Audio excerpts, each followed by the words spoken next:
Selamat pagi, Assalamualaikum warahmatullahi wabarakatuh. Halo anak-anakku semuanya, apa kabar kalian pada pagi hari ini? Semoga kalian sehat selalu ya.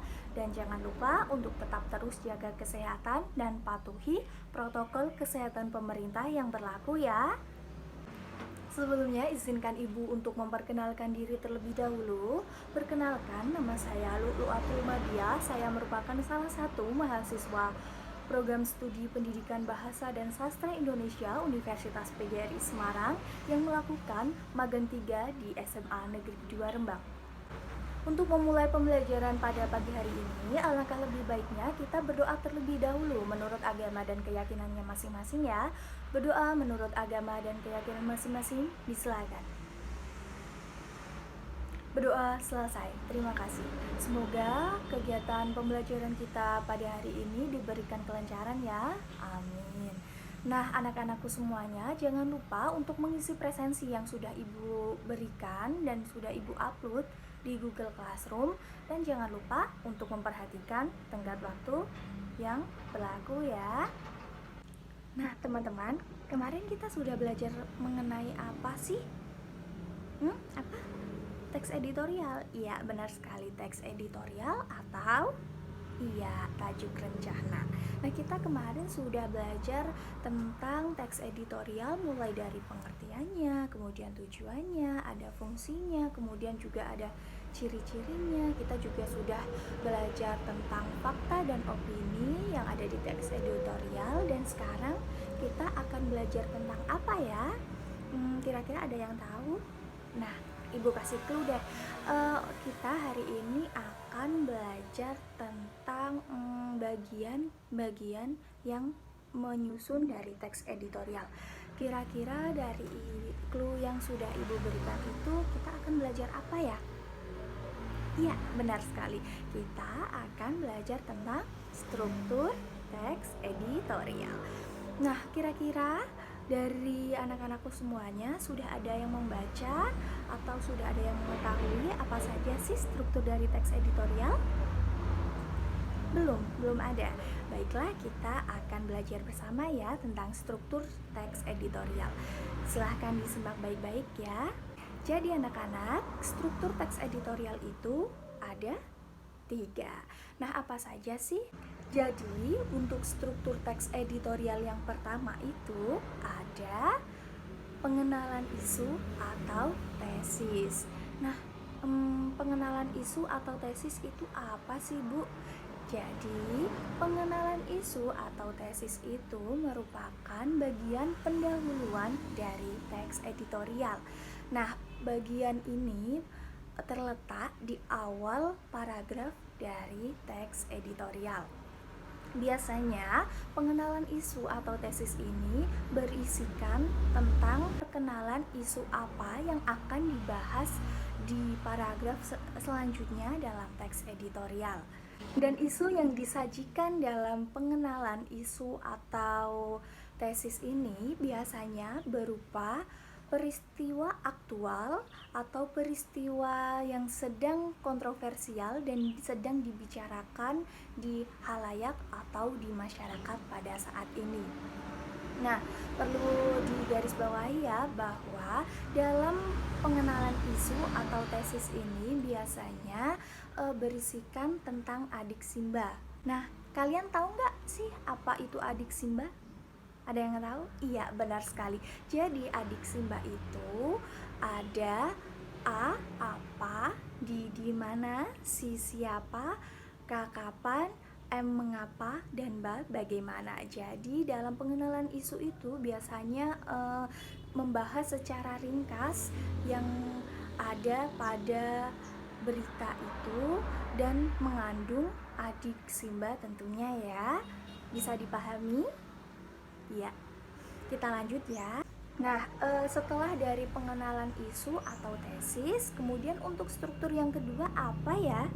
Nah, jadi untuk struktur yang kedua dari teks editorial itu ada penyampaian pendapat atau argumen. Nah, pada bagian penyampaian pendapat atau argumen dalam teks editorial itu biasanya berisi tentang pandangan ataupun tanggapan dari penulis tentang isu yang sedang dibahas atau isu yang diperkenalkan sebelumnya pada bagian pendahuluan atau tesis. Iya, benar sekali. Jadi pada bagian penyampaian pendapat atau argumen itu ada pendapat-pendapat dari penulis tentang isu yang sedang dibahas. Nah, dari sini bisa dipahami. Oke, kita lanjut pada struktur teks editorial yang ketiga. Apa sih struktur teks editorial yang ketiga, Bu? Nah, untuk struktur yang ketiga atau bagian yang ketiga dari teks editorial itu adalah penegasan. Pada bagian penegasan, biasanya terdapat pada akhir-akhir paragraf dari teks editorial dan berisikan tentang saran, simpulan, ataupun rekomendasi.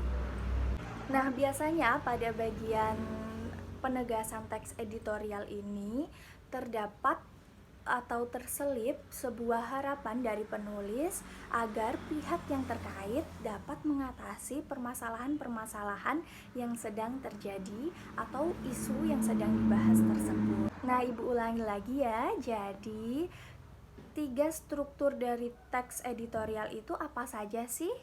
Yang pertama ada tesis atau bagian pendahuluan. Kemudian yang kedua ada penyampaian pendapat atau argumen, dan yang ketiga ada penegasan. Ya, semoga kalian bisa memahami ya, dan Ibu yakin pasti kalian semuanya sudah pintar-pintar dan sudah bisa memahami dari struktur teks editorial ya. Nah, setelah kita sudah belajar tentang struktur teks editorial, mari kita menganalisis bersama contoh struktur teks editorial yang akan Ibu berikan. Nah, untuk contohnya bisa kalian simak bersama pada bagian deskripsi dari video ini ya. Nah, benar sekali, untuk bagian tesis atau pengenalan isu dari teks editorial contoh tersebut terdapat pada kalimat tren melesatnya angka kesembuhan pasien COVID-19 di Sumatera Utara dan sebagainya. Bisa dipahami ya. Nah, di situ itu sudah terdapat adik simba atau ringkasan atau pengenalan isu yang akan dibahas dalam teks editorial di paragraf selanjutnya. Nah, selanjutnya struktur yang kedua dari teks editorial yaitu penyampaian pendapat atau argumen. Betul sekali. Nah, pada contoh tersebut bagian penyampaian pendapat atau argumen itu terdapat pada paragraf yang kedua sampai dengan yang ke-7. Bisa dipahami ya, silakan dibaca. Untuk paragraf yang kedua sampai dengan paragraf yang ke-7 itu merupakan bagian dari penyampaian pendapat atau argumen, dan bagian yang terakhir dari struktur teks editorial yang berupa penegasan itu ada pada paragraf ya ke-8 dan yang ke-9. Nah, pada bagian paragraf yang ke-8 itu sesuai yang sudah Ibu jelaskan tadi, bahwa pada bagian penegasan itu ada berupa saran ataupun harapan-harapan dari penulis. Bisa kita buktikan ya, pada paragraf yang ke-8 itu terdapat kalimat dalam kaitan ini maka kita harapkan yang artinya penulis itu mengharapkan. Setelah kita belajar bersama tentang struktur teks editorial dan untuk penugasan, silahkan kalian baca bagian portofolio atau penugasan yang sudah Ibu berikan dan Ibu upload di Google Classroom ya. Alhamdulillah, akhirnya kita selesai juga belajar tentang struktur teks editorial. Dan untuk anak-anak semuanya, jangan lupa ya untuk terus belajar, karena sejatinya tugas seorang pelajar itu adalah belajar. Terima kasih kepada anak-anak semuanya atas perhatiannya, dan Ibu sampaikan mohon maaf apabila selama video berlangsung ada tutur kata atau kesalahan Ibu yang disengaja maupun yang tidak disengaja. Semoga kalian bisa memahami materi yang Ibu berikan pada pagi hari ini dengan baik. Tetap jaga kesehatan ya. Terima kasih. Wassalamualaikum warahmatullahi wabarakatuh.